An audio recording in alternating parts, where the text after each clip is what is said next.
It's my feel-good breakfast show. Welcome back. This is your feel-good breakfast show, Expresso, only on SABC3. It is a Wednesday morning. It's the middle of the week, but it's no ordinary Wednesday. For the coastal schools, it's back to school today. And I know a lot of youngsters, are looking forward to the start of 2015. We had it last week with the inland schools. Yeah. Exactly. So we just want to wish you guys all the best for going back to school. If it's your first day of school as well, if you're a grade 1 student, all the best. Have the best time. And definitely make sure that the next 12 years are the best, most productive years of your life. But let's just deal with this year first. Yeah. Now, something that's quite important that we're going to be looking at, Nikki Bush is talking about why it's so important for us to have goals at school already. So whether you're a young person, whether the goal is in the classroom or on the sports field or on the stage, it's very important to have goals. All right. Well, let's hear from our parenting expert, Nikki Bush, this morning.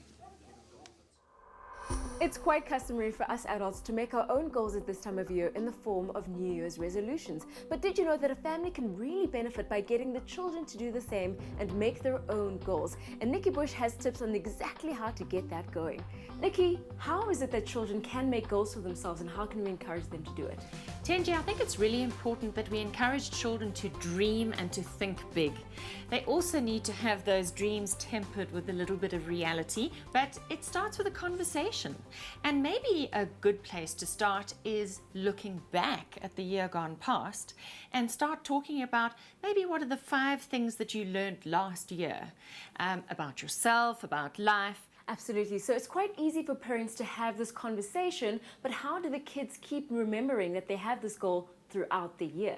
Well, I've got something here called a conversation jar, and you can take a glass jar, or I found an old plastic jar at home, and some colored pieces of paper and a big fat Cokie pen. Everybody can be given a different color of paper, so you could have orange and I could have red and little brother can have blue, and I'd say you can do this for children from about the age of 6 onwards, and then everybody gets an opportunity to write down 5 goals for the year. As you write them, you put them in the jar, and then at the end of the year we come back to the jar and we pull them all out, and I get all the orange ones or the blue ones or whichever ones were mine, and we get to check which goals we actually achieved. So I've put in a few here.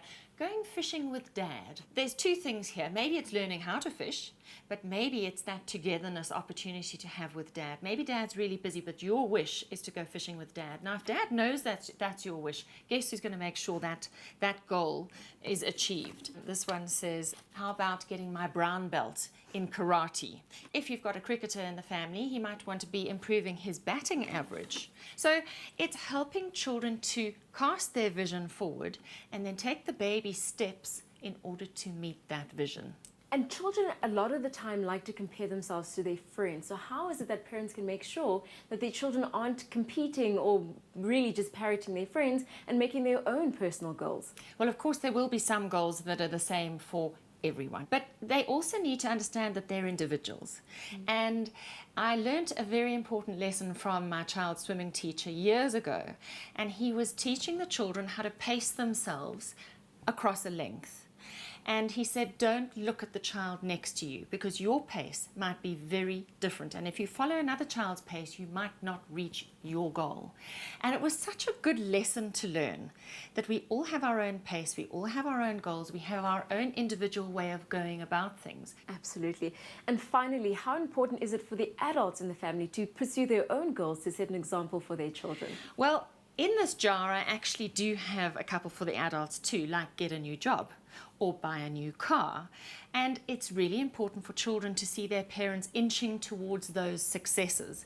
And I think the whole purpose with goal setting is that it's about symbolizing growth and progress. And we need to role model that for our children. And if our children have purpose, and goals help you to have purpose, you've got a reason to get up in the morning. So I guess the question for parents is, what gets you up in the morning? Setting meaningful goals builds better mental focus, decision-making and time management skills. It also fosters greater emotional intelligence and a healthy sense of self-confidence.